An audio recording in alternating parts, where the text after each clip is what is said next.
माझं गाव तेर आहे, माझं जन्मगाव, माझी शाळा, माझं शिक्षण, माझे सर्व तेरकर आणि सामान्य जनतेची इच्छा आहे की घराणेशाहीच्या विरोधात एक सामान्य उमेदवार असला पाहिजे आणि लोकांच्या आग्रहाखातर मी निवडणूक तेर गटातून लढवणार आहे, तालुका धाराशिव, जिल्हा धाराशिव. लोकांचा आग्रह आहे. मी गेली 1.5-2 महिना मतदारसंघात फिरते. लोकांचं म्हणणं आहे की एवढी वर्ष सगळ्याच पक्षात राहून लोकसभा लढवायची, एकाने विधानसभा लढवायची, एकाने परत उपाध्यक्ष होतं, परत अध्यक्ष होण्यासाठी सामान्य जनतेसाठी विकास काय आहे? ज्याच्यासाठी निवडणूक असतात, लोकशाही टिकवण्यासाठी, लोकांचा विकास करण्यासाठी, त्याचं मात्र कुठलंही अवाक्षर त्या आमच्या तेर गटात नाहीये अशी लोकांची भावना आहे. आणि सारखं पक्ष बदलून सगळे पक्ष आपल्या दावणीला बांधलेत असं वागणाऱ्या लोकांच्या मानसिकतेच्या विरोधात ही निवडणूक आहे. आणि मला क्लिअर करायचंय, ही निवडणूक मी कोणावरही अन्याय करण्यासाठी लढवत नाही. जिल्हा परिषद अध्यक्षपद हे ओपन महिला राखीव आहे, तर मी आज डिक्लेअर करून टाकते अतिशय जबाबदारीने, मी त्या पदाची दावेदार नाही.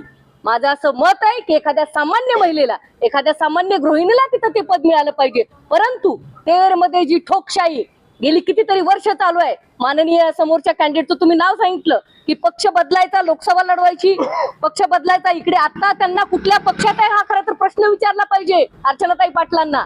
लोकसभेला त्यांनी उडी मारली घड्याळाकडनं आणि जाहीर सगळ्या राज्याच्या माध्यमांना सांगितलं की माझा पती, माझे मिस्टर भाजपचे आहेत, मी कशाला राष्ट्रवादी वाढू, तरी सुद्धा त्या तिकिटावर त्या उभ्या राहिल्या. आणि आता त्या कुठल्या पक्षात आहेत, कुठल्या पक्षातून निवडणूक लढवणार आहेत, त्यांनी ती क्लिअर करावं. मी निवडणूक लोकशाहीसाठी लढवते, कुठलंही पद मला नको आहे. जिल्हा परिषद अध्यक्ष पदाची मी दावेदार नाही. तिथे एक सामान्य गृहिणी थांबली पाहिजे आणि त्याला पहिली स्वाक्षरी सक्षम सलगरची असेल. हेच त्या म्हणू शकतात का? हा माझा चॅलेंज आहे. त्यांचा बाईट घ्या, विचारा त्यांना, विचारा की तुम्ही जिल्हा परिषद अध्यक्ष पदाचा दावा सोडताय का? त्या सोडणार नाहीत. तसं असेल तर रिंगणात उतरा.